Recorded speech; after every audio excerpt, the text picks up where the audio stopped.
Hello. अभी हम करेंगे अपना नेक्स्ट प्रोग्राम जो है एक्सेस। सबसे पहले तो एक्सेस का यूज़ क्या होता है, कहाँ पे इसको यूज़ किया जाता है। एक्सेस का यूज़ डेटाबेस क्रिएट करने के लिए किया जाता है। जैसे कोई भी बड़ी बड़ी कंपनियां होती हैं, कोई भी बड़ी फर्म होती है, ट्रांसपोर्ट होता है, उसमें जैसे लाख हजारों 10 20 30 हजार बच्चे होते हैं, हम एम्प्लॉय होते हैं, वर्कर होते हैं। तो उन सब का एक बड़ा सा रिकॉर्ड रखने के लिए हम एक्सेस का यूज करते हैं। एक्सेस इतने बड़े रिकॉर्ड के लिए बहुत ही इजी सॉफ्टवेयर होता है, जिसके अंदर हम आसानी से और एक अच्छे वे में, इजी वे में हम डेटाबेस क्रिएट कर सकते हैं। तो एक्सेस ओपन करने के लिए स्टार्ट बटन, स्टार्ट से all programme and x office, और ऑफिस के अंदर एक्सेस, एक्सेस 2013। ये होती है एक्सेस की विंडो। जैसे कि पीछे वाले प्रोग्राम में आपने देखा कि हमने कोई भी ब्लैंक जो पेज है या फिर शीट है, प्रेजेंटेशन है, हमने ओपन की और वहाँ पे हमने अपनी फाइल तैयार की, और फिर उस तैयार करने के बाद हम उसको सेव करते हैं। लेकिन एक्सेस के अंदर आपको फाइल पेज को पहले सेव करना पड़ता है। सेव करेंगे, फिर उसके बाद उसके अंदर आप काम करते जाते हैं। तो पहले इसको किसी नाम से सेव करते हैं, उसके बाद आप इसके अंदर काम कर सकते हैं। तो सबसे पहले हम अपना ब्लैंक डेटाबेस लेते हैं। यहाँ पे दिखा है ब्लैंक डेस्कटॉप डेटाबेस। अब ये है फाइल नेम, कि आप अपनी फाइल को क्या नाम देना चाहते हैं। आपको क्योंकि फाइल पहले ही सेव करनी है, बाद में ही इसके अंदर आप काम कर सकते हैं।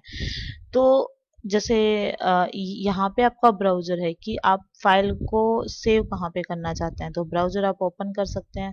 ओपन करने के बाद जहाँ पे भी आप इसको सेव करना चाहते हैं, जैसे आप कोई नया फ़ोल्डर बनाना चाहते हैं, नए फ़ोल्डर, जैसे इसको ईज़ी वे में समझने के लिए, ताकि हम आसानी से इसको ढूँढ सकें, तो हम इसकी फ़ाइलें अलग फ़ोल्डर में बना देते हैं। एक्सेस के अंदर इस फ़ोल्डर को ओपन करते हैं और यहाँ पे हम अपने डेटाबेस का नाम देते हैं। जैसे हम स्कूल लिस्ट बनाते हैं, जैसे हम कोई स्कूल की लिस्ट बना रहे हैं, वहाँ पे कितने बच्चे हैं, टीचर्स हैं, पीएन हैं, उन सब की लिस्ट जो है वो तैयार करते हैं। तो यहाँ पे स्टूडेंट लिस्ट और ओके। आप यहाँ पे देख सकते हैं कि इसका नाम आ गया है स्टूडेंट लिस्ट। और एक और बात, इसका एक्सेस का एजुकेशन नेम होता है एमएस एक्सेस। एक्सटेंशन नेम होता है, यहाँ पे देख सकते हो .accdb access database, .acc access data और बेस।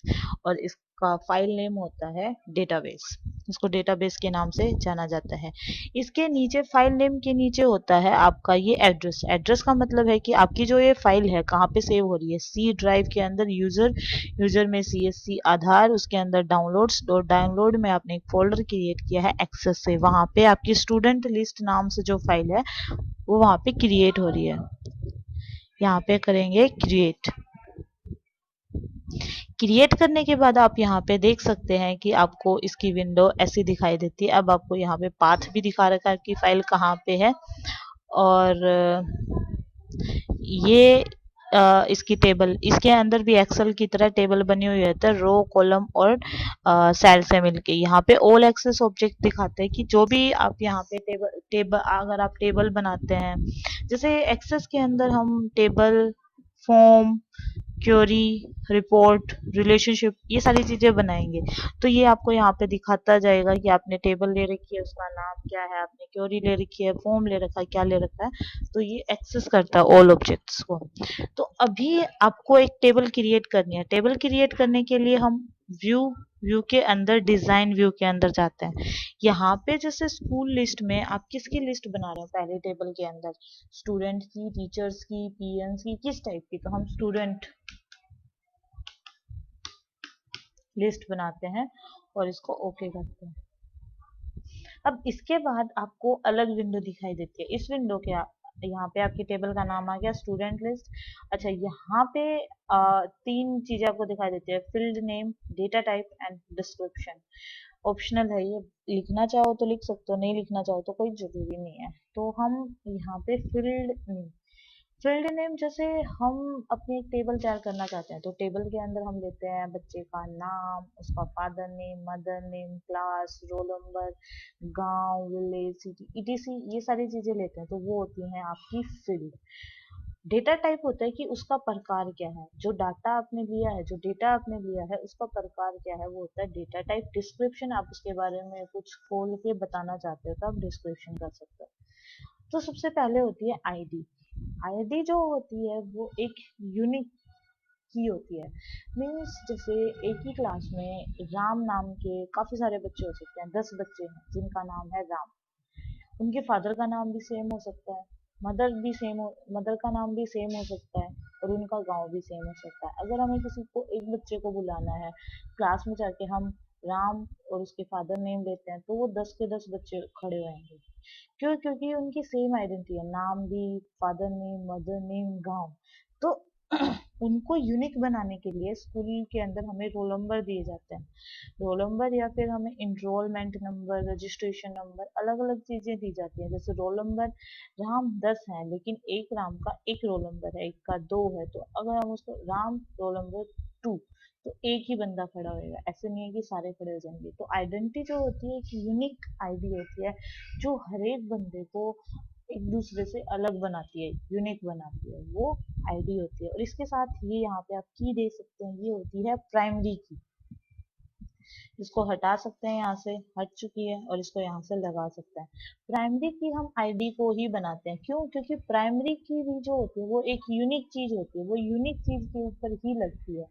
आईडी सबकी यूनिक होती है। जैसे रोल नंबर 1 है, वो पूरी क्लास में सिर्फ एक ही बच्चे का होगा, 2 बच्चों का रोल नंबर 1 नहीं हो सकता। तो प्राइमरी की भी जो है वो सिर्फ एक पे ही लगेगी, 2 पे नहीं लगेगी। मान लो आपने नाम, यहाँ पे हम लिखेंगे नेम, नेम के ऊपर हमने लगा दिया प्राइमरी की, तो नेम में आपने फील किया राम, तो आप पूरी टेबल के अंदर राम नाम को दोबारा से नहीं फील कर सकते। इसलिए हम आईडी जो हमारी यूनिक होती है उसी को प्राइमरी की भी बनाते हैं। तो यहाँ पे हम लेते हैं कि किसकी आईडी है, स्टूडेंट्स की। Students, student ID. यहाँ पे अगर आप स्पेस दे रहे हैं तो आप स्पेस सबके अंदर दें। अगर आप यहाँ पे स्मॉल लेटर में लिख रहे हैं तो आप आगे भी स्मॉल लेटर में लें, लेकिन नहीं तो आपकी जो टेबल है उसके अंदर दिक्कतें आ जाती हैं। यहाँ पे जैसे हमने लिया नेम, ये यहाँ पे एरर आपको इसलिए दिखाया है क्योंकि इसने टेबल बनाई हुई है, उसमें सेट किया हुआ है कि यहाँ पे आप फर्स्ट कॉलम में आप लिख सकते हैं फर्स्ट नेम, लेकिन हमने यहाँ पे फर्स्ट नेम की जगह लिखा है सिर्फ नेम।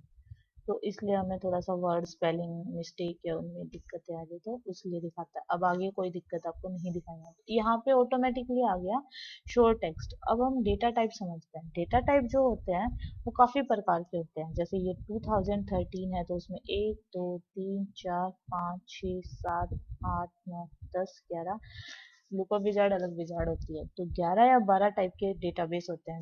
2010 में होता है, 2010 में यहाँ पे शॉर्ट टेक्स्ट और लॉन्ग टेक्स्ट की जगह सिर्फ सिंपल टेक्स्ट होता है और मेमो होता है। वहाँ पे वो डिफरेंस भी मैं आपको बता दूंगी, लेकिन यहाँ पे मेमो नहीं दिया गया है। मेमो की जगह पे यहाँ पे लॉन्ग टेक्स्ट दिया गया है। तो सबसे पहले तो है ये स्टूडेंट आईडी। स्टूडेंट आईडी हम ऑटो नंबर लेते हैं। ऑटो नंबर मतलब ऑटोमेटिकली जनरेट हो जाए, हमें बार बार लिखनी ना पड़े कि रोल नंबर 1 है, 3 है, 4 है, 5 है, 6 है। वो ऑटोमेटिकली लेता जाए, जितने भी बच्चों को हम ऐड करते जाए वो ऑटोमेटिकली उनकी आईडी देता जाए। नेक्स्ट अगर आप यहाँ पे शो टेक्स्ट करते हो, शो टेक्स्ट का मतलब होता है कि आप इसके अंदर टेक्स्ट लिख सकते हैं प्लस नंबर भी लिख सकते हैं। मतलब आप ABC भी लिख सकते हैं और डिजिट भी लिख सकते हैं, 1 2 3। ठीक है, लेकिन उसकी एक लिमिट होती है। आप उसके अंदर यहाँ पे देख सकते हैं कि सिर्फ 255 वर्ड ही लिख सकते हैं, 255 वर्ड ही लिख सकते हैं। शॉर्ट टेक्स्ट की एक लिमिट है कि आप एक सेल के अंदर सिर्फ 255 वर्ड लिख सकते हैं, इससे ज्यादा नहीं लिख सकते।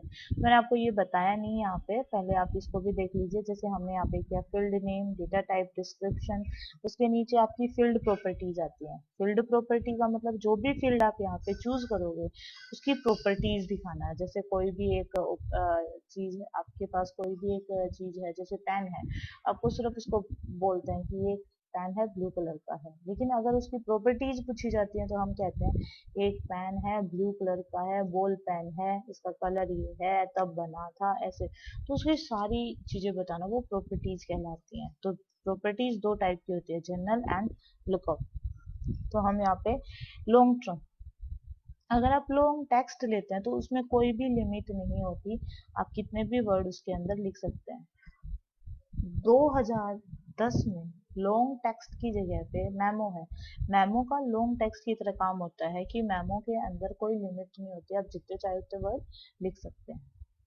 आप यहाँ पे अगर शोर टेक्स्ट, टेक्स्ट में टेक्स्ट और नंबर में डिफरेंस समझें, ये नंबर और ये टेक्स्ट। टेक्स्ट के अंदर आप किसी भी सेल में टेक्स्ट भी लिख सकते, अगर आपने किसी का डेटा टाइप जो है वो टेक्स्ट सिलेक्ट किया है तो आप वहाँ पे टेक्स्ट भी लिख सकते हैं प्लस नंबर भी लिख सकते हैं, लेकिन आप वहाँ पे फॉर्मूला नहीं लगा सकते कोई भी, ये कंडीशन है। अगर आपने किसी का डेटा टाइप जो है वो नंबर लिया है, अगर, तो आप वहाँ पे टेक्स्ट नहीं लिख सकते, आप सिर्फ वहाँ पे नंबर लिख सकते हैं और वहाँ पे आप फॉर्मूला लगा सकते हैं।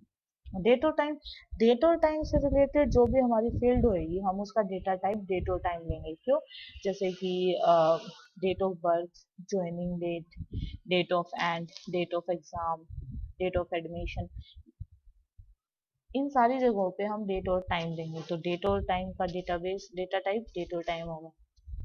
करेंसी, पैसे से रिलेटेड कोई भी फील्ड आपने लिया है तो वहां पे आप करेंसी का यूज करो, जैसे फीस कितनी हुई, कितनी आई है, कितनी पेंडिंग है। ऑटो नंबर मैं आपको बता चुकी हूँ।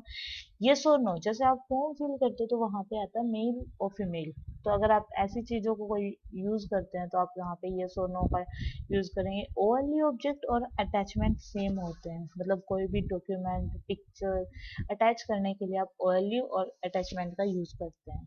हाइपरलिंक, हाइपरलिंक का यूज लिंक बनाने के लिए किया जाता है, जैसे आप अपनी वेबसाइट, ईमेल वगैरह अगर आप लेते हैं तो उसके लिए आप हाइपरलिंक का यूज करते हैं। कैलकुलेटेड नंबरिंग वगैरह के लिए हम कैलकुलेशन का यूज करते हैं। लुकअप विजार्ड का आगे यूज हम पढ़ेंगे, पहले हम इतना कर लेते हैं। तो ये है हमारा डेटा टाइप और ये डिस्क्रिप्शन और इनकी फील्ड प्रॉपर्टीज। तो यहाँ तक हमारे इसका विंडो का इंट्रोडक्शन, टाइटल बार, रिबन, इसकी डेटाबेस क्रिएट करना, इसकी भी एक टेबल होती है, टेबल बनाना।